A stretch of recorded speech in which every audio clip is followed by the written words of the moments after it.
नमस्कार साथियों, चिरानिया क्लासेस में एक बार फिर से आपका हार्दिक स्वागत है। तो दोस्तों आज हम लोग जो हैं वो क्लास 6 जो है उसका एक मोशन और एक फोर्स वाला जो चैप्टर है उसको कंप्लीट करेंगे। इससे पहले भी हमने क्लास 6 के काफ़ी वीडियो अपलोड किए हैं, तो आप उनको भी देखिएगा। तो देखिए क्लास 6 का जो चैप्टर है 10 नंबर चैप्टर है गति मोशन। इसमें हम ये जो पॉइंट्स हैं इन पर हम चर्चा करेंगे। गति, विभिन्न प्रकार की गतियाँ, दूरी का मात्रक और लंबाई का मात्रक। तो देखिए सबसे पहले गति क्या होती है कि समय के साथ वस्तु की जो स्थिति है उसमें परिवर्तन को क्या कहते हैं, गति कहते हैं। यानी कोई वस्तु यहाँ थी, थोड़ी देर बाद यहाँ आ गई, तो इसका मतलब समय के साथ इस वस्तु में क्या हो गया, परिवर्तन हो गया। इसी को क्या कहेंगे, गति कहेंगे। अब देखना हम उसके बाद में बात करें सरल रेखीय गति। तो सरल रेखीय गति का मतलब क्या हो गया कि जैसे मान लो किसी सरल रेखा में गति, जैसे हम ये देखें कि जैसे सीधी सड़क पर वाहन की गति, तो ये कैसी है, सरल रेखीय गति। फिसल पट्टी पर फिसलता हुआ बालक, जैसे ये फिसल रहा है यहाँ से, ये कौन सी गति है, सरल रेखीय गति। सीधी पटरी पर रेलगाड़ी की गति, ये भी कैसी गति है, सरल रेखीय गति है। सरल रेखा में होने वाली गति को क्या कहते हैं, सरल रेखीय गति कहते हैं। उसके बाद में हम लोग बात करेंगे वृत्ताकार मोशन। तो देखिए वृत्ताकार मोशन में क्या है कि एक निश्चित वस्तु, यदि कोई एक निश्चित वस्तु एक निश्चित वृत्ताकार पथ में घूमती है तो यह गति वृत्ताकार गति कहलाती है। जैसे इसने क्या कर रखा है, इस बच्चे ने एक हाथ में क्या है, एक धागा लेके और उस पर कुछ पत्थर बांध रखा है और उसको चारों ओर घुमा रहा है। तो एक निश्चित पथ पर ये चारों ओर क्या कर रहा है, ये पत्थर जो गति कर रहा है उसको घुमा रहा है ये, तो ये कौन सी गति है, वृत्ताकार गति है। उसके बाद में हम लोग बात करें आवर्त गति की। तो आवर्त गति क्या होती है, ऐसी गति जो निश्चित समय के बाद दोहराई जाती है। देखिए ये बच्चा है, ये झूल रहा है, तो ये निश्चित समय के बाद में ये बच्चा पहले यहाँ आएगा, उसके बाद में यहाँ, तो एक निश्चित समय के बाद में अपने पथ को क्या कर रहा है, दोहरा रहा है। ऐसे ये घड़ी का पेंडुलम है, वो इस प्रकार से घड़ी का पेंडुलम इस प्रकार से गति कर रहा है। तो यानी ऐसी गति जो निश्चित समय के बाद दोहराई जाती है क्या कहलाती है, आवर्त गति कहलाती है। घड़ी के पेंडुलम की गति, बालक के झूलने की गति। तो ये अपने को ये एग्जांपल्स जो है ना, ये छोटे छोटे एग्जांपल्स आपको याद रखने हैं। आपसे पूछ लिया जाएगा घड़ी के पेंडुलम की गति कौन सी गति का उदाहरण है, वृत्ताकार गति, आवर्त गति, कंपन गति, इस दोलन गति, इस प्रकार से ना। तो अब देखिए नेक्स्ट, वह गति जिसमें वस्तु कंपन करती है। यानी कंपन गति में क्या होगा, जो कंपन करती है तो कंपन गति कहते हैं। कंपन करती हुई वस्तु के कण एक निश्चित समय के बाद अपने पथ को दोहराते हैं। यानी कंपन गति में भी क्या होता है, जो ये वाली जो गति है, इसने एक रस्सी पकड़ रखी है और रस्सी को यूं यूं कर रहे हैं, इसका मतलब ये क्या कर रहे हैं, ये जो है वो क्या कर रही है, कंपन कर रही है। ठीक है। अब कंपन गति में भी क्या होता है कि जो कण है वो निश्चित समय के बाद अपने पथ को वापस दोहराते हैं इसमें भी। यानी इसमें भी क्या हो रहा है, जो हमने ऊपर आवर्त गति पढ़ी उस प्रकार की गति हो रही है इसमें भी। तो कंपन गति है वो एक आवर्त गति का ही क्या है, एक एग्जाम्पल है। ठीक है। उसके बाद में हम लोग बात करें घूर्णन गति। तो देखिए घूर्णन गति में क्या होता है कि जैसे ये पहिया है, अब इस पहिए में इसकी घूर्णन अक्ष जो है ना वो तो सही रहेगी, तो पहिए की गति को घूर्णन गति कहते हैं। घूमते हुए लट्टू एवं कुम्हार के चाक में भी क्या होती है, घूर्णन गति होती है। देखिए यानी एक निश्चित अक्ष है और उसके चारों ओर जो गति होगी ना, तो उस गति को कौन सी गति कहेंगे, घूर्णन गति कहेंगे, रोटेशनल मोशन कहेंगे। देखिए ये लट्टू की गति, कुम्हार के चाक की गति। तो आपको काफ़ी सारे एग्जांपल्स याद हुए होंगे। देखिए हमने अभी देखा है कौन सी गति, घूर्णन गति, उससे पहले कंपन गति और उसके ऊपर आवर्त गति, वृत्ताकार गति और सरल रेखीय गति। तो ये गतियों के कुछ एग्जांपल्स हमने पढ़े हैं। अब देखना इसमें लंबाई का मात्रक, यानी लंबाई का जो मात्रक है उसके अंतर्राष्ट्रीय मात्रक, एसआई मात्रक जो है उसको क्या है, लंबाई का अंतर्राष्ट्रीय मात्रक मीटर है। इसका 100वां भाग क्या कहलाता है, सेंटीमीटर कहलाता है। और सेंटीमीटर का 10वां भाग क्या कहलाता है, मिलीमीटर कहलाता है। तो 1 मीटर बराबर 100 सेंटीमीटर, 1 सेंटीमीटर बराबर 10 मिलीमीटर और 1 मीटर बराबर, तो 1 मीटर बराबर कितना हो गया, 1000 मिलीमीटर हो गया। ठीक है। लंबी दूरियों को किस में मापते हैं, किलोमीटर में मापते हैं, जबकि छोटी दूरियां किस में, मीटर में मापी जाती है। 1 किलोमीटर बराबर कितना होता है, 1000 मीटर होता है। ठीक है। ये छोटी छोटी चीज़ें हैं, आपको इन्हीं से आपका बेस जो मजबूत होगा और उसके बाद में हम जैसे अभी क्लास 6 पढ़ रहे हैं, उसके बाद में क्लास 7, 8, 9, 10 तक की बुक्स जो है हम लोग कवर करने वाले हैं इन वीडियोज़ के माध्यम से। अब देखिए इसमें कुछ क्वेश्चंस। वर्ताकार गति का उदाहरण है, तो अभी आपने देखा होगा ट्रेन की गति कैसी गति है, सरल रेखीय गति। कोल्लू के बेल की गति यानी एक ही जो है घूर्णन अक्ष के चारों ओर घूमेगा वो।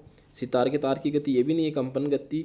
हाँ, तो ये वाला वर्ताकार गति है, कोल्लू के बेल की गति। ये वाला जो एग्जाम्पल है, यानी वर्ताकार गति में क्या होगा, इसके चारों चक्कर लगाएगा वो, तो इसका मतलब बी आंसर है वो इज करेक्ट हो जाएगा। निम्नलिखित गतियों में कौन सी गति निश्चित समय अंतराल पश्चात नहीं दोहराई जाती है? तो पेड़ से फल का टूटना, ये हम आगे देखेंगे कि ये न्यूटन की गति का कौन सा नियम है, प्रथम नियम है या दूसरा है, तृतीय, प्रथम में भी स्थिर है या गतिशील है, तो वो हम जब हम लोग आगे पढ़ेंगे तो देखेंगे। तो इसमें ये हो जाएगा। ऐसा ही मात्रक पद्धति में दूरी का मात्रक है, दूरी का मात्रक क्या होगा, मीटर होगा इसमें। कंपन गति का उदाहरण है झूले की गति, बस की गति, पहिए की गति, वीणा के तार की गति। तो भी आपने देखा है कंपन गति कौन सी है, वीणा के तार की गति। ठीक है, तो ये कुछ इसमें कुछ क्वेश्चंस थे वो हमने किए। एक ये देखो, ये क्वेश्चंस आवर्त गति कौन सा है, झूले की गति। वर्तीय गति कौन सा है, कुम्हार के चाक द्वारा चाक को घुमाना। सरल रेखीय गति क्या है, ऊपर से गेंद का गिरना। कंपन गति कौन सी है, सितार के तार की गति। तो ये एग्जाम्पल्स इसमें थोड़ा सा अपने को ध्यान में रखना है। अब इसमें नेक्स्ट देखिए जो अध्याय 12 है वो है फोर्स, बल। इसमें हम लोग निम्न जो है उस पर डिस्कस करेंगे, बल की अवधारणा, बल के प्रभाव, बल का मात्रक और विभिन्न प्रकार के बल। तो देखिए सबसे पहले बल होता क्या है, बल की अवधारणा हम देखें। बल लगाने के लिए दो वस्तुओं का परस्पर क्या होना आवश्यक है, अंतःक्रिया होना आवश्यक है। जैसे ये एक बालिका खींच रही है, ये घोड़े को खींच रहा है, तो ये क्या कर रहा है, फोर्स लगा रहा है, यानी अंतःक्रिया इस पर कर रहा है। तो बल के प्रभाव के कारण क्या होता है, बल वस्तु की स्थिति में परिवर्तन कर सकता है, अर्थात बल लगाने पर स्थिर वस्तु क्या हो सकती है, गतिशील हो सकती है, यानी इस वस्तु की स्थिति में क्या हो सकता है, परिवर्तन हो सकता है। दूसरा इसमें देखिए, गतिशील वस्तुओं की गति की दिशा में बल लगाने पर उसकी गति में वृद्धि हो सकती है। जैसे ये गति कर रही थी, इसके हमने और फोर्स लगाया तो ये क्या करेगा, और ज़्यादा तेज़ गति से क्या करेगा, आगे मोशन करेगा। तो इसका मतलब क्या होगा कि उसकी गति है उसमें क्या हो सकती है, वृद्धि हो सकती है। उसके बाद में देखना, गतिशील वस्तुओं पर बल लगाने पर, ये तो हमने देख लिया, बल द्वारा गतिशील वस्तुओं की गति की दिशा में भी परिवर्तन किया जा सकता है, यानी उसकी डायरेक्शन में भी हम लोग क्या कर सकते हैं, फोर्स लगाकर परिवर्तन कर सकते हैं। उसके बाद में देखिए, एक बल लगाने से वस्तु के आकार और आकृति में क्या हो सकता है, परिवर्तन हो सकता है। तो इन सब पॉइंट्स को यदि हम एक जगह मिलाएं तो हम क्या कर सकते हैं कि उपयुक्त विवेचन से स्पष्ट होता है कि बल वस्तु की स्थिति में, उसकी गति में, गति की दिशा में तथा उसके आकार और आकृति में परिवर्तन कर सकता है। अब कहने का मतलब हम लोग क्या बोल सकते हैं कि बल वह कारक है जो किस में परिवर्तन कर सकता है, उसकी स्थिति में परिवर्तन कर सकता है। एक जगह यहाँ थी, यहाँ बल लगा के इसने स्थिति परिवर्तन कर दिया। गति में परिवर्तन कर सकता है, पहले धीरे धीरे चल रही थी, एक बल लगाया तो तेज़ चलने लग गई, उसकी गति में परिवर्तन हो गया। पहले इधर चल रही थी, हमने फोर्स लगाया तो वस्तु इधर चली गई, यानी उसकी डायरेक्शन में चेंज हो गया। वस्तु के आकार और आकृति में भी क्या हो सकता है, परिवर्तन हो सकता है। जैसे कोई गुब्बारा था, हमने इससे फोर्स लगाया तो ये गुब्बारा है वो ऐसे हो जाएगा, ठीक है, यानी ये अंदर से क्या पिचक जाएगा। तो इसका मतलब उसके आकार और आकृति में भी क्या कर सकते हैं, परिवर्तन कर सकते हैं। यही क्या है, बल की अवधारणा है। अब देखिए यहाँ बल का जो एसआई मात्रक है वो क्या है, न्यूटन है। बल का एसआई मात्रक क्या है, न्यूटन है। इसके बाद में देखिए हम लोग बात करें गुरुत्व बल या गुरुत्वाकर्षण बल। तो गुरुत्वीय बल या गुरुत्वाकर्षण बल क्या होता है कि पृथ्वी जो है जिस बल से वस्तुओं को अपनी ओर आकर्षित करती है उसी बल को क्या कहते हैं, गुरुत्व बल कहते हैं। जो गुरुत्वाकर्षण बल है या ग्रेविटेशन फोर्स है वो कहते हैं। उसके बाद पेशीय बल क्या होता है, पेशीय बल होता है कि जैसे हमारी मांसपेशियां हैं, हम आपस में क्या करते हैं, हम हाथ लगा के या पैर से, यानी उसकी उस वस्तु को टच करके हम लोग हमारी मांसपेशियों के द्वारा जो बल लगाते हैं उसको कहते हैं पेशीय बल, ठीक है। उसके बाद में एक बल आता है स्थिर विद्युत बल। स्थिर विद्युत आवेशों के मध्य लगने वाले बल को क्या कहते हैं, स्थिर विद्युत बल कहते हैं। तो ये स्थिर विद्युत बल हो गया। उसके बाद में घर्षण बल। घर्षण बल क्या हो गया कि जब कोई वस्तु किसी सतह पर गति करती है तब उस सतह द्वारा गति के विपरीत दिशा में एक बल लगाया जाता है, उसे क्या, कौन सा बल कहते हैं, घर्षण बल कहते हैं। जब कोई वस्तु गति कर, जैसे मान लो ये गति कर रही है, ये कोई वस्तु है, ये कोई आदमी है, ये इधर गति कर रहा है, तो इस गति के विपरीत बल तो इधर ये मोशन तो आगे की ओर कर रहा है, लेकिन इसके विपरीत जो बल लगता है, विपरीत दिशा में लगाया गया बल, उसको क्या कहते हैं? घर्षण बल कहते हैं। जो घर्षण बल है वो सदैव गति का क्या करता है? विरोध करता है, यानी क्योंकि ये जो गति है उसके पीछे की ओर लगता है। ठीक है। घर्षण बल परस्पर संपर्क में आने वाली सतहों पर निर्भर करता है। सतह जितनी चिकनी होगी घर्षण बल उतना ही कम होगा, यानी यदि वस्तु चिकनी होगी तो घर्षण बल कम होगा, एवं सतह यदि खुरदरी होगी तो घर्षण बल अधिक होगा।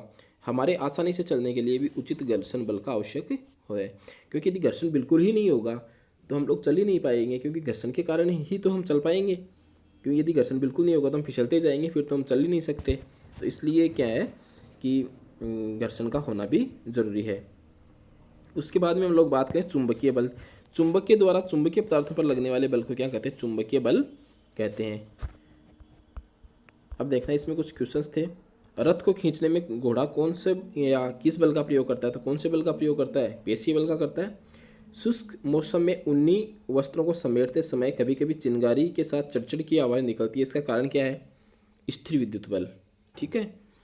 उसके बाद में बल का मात्रक क्या है? न्यूटन हमने देखा है। बल वस्तु पर बल लगाकर किस राशि को नहीं बदल सकते? इसे हमने देखा है, बल की दिशा को बदला जा सकता है। अच्छा क्वेश्चन है। चाल, चाल मीन्स गति को भी बदल सकते हैं, वस्तु का आकार भी बदल सकते हैं, वस्तु का द्रव्यमान, द्रव्यमान को जो है वो बल लगा करके नहीं बदल सकते। तो देखिए ये वाला अपना एक 6th क्लास का एक चैप्टर था, बहुत छोटी छोटी सी इसमें चीज़ें हैं, लेकिन ये चीज़ें हम लोग स्ट्रॉन्ग करते हुए ही हम लोग आगे बढ़ेंगे। फिर उसके बाद में 7th, 8th, 9th, 10th की बुक्स जो हैं वो हम इस कंटिन्यू सीरीज़ में हम कंप्लीट करेंगे। तो आई होप ये वीडियो आपको पसंद आया होगा। मिलते हैं इस वीडियो में, इतना ही, मिलते हैं नेक्स्ट वीडियो में। धन्यवाद। जय हिंद।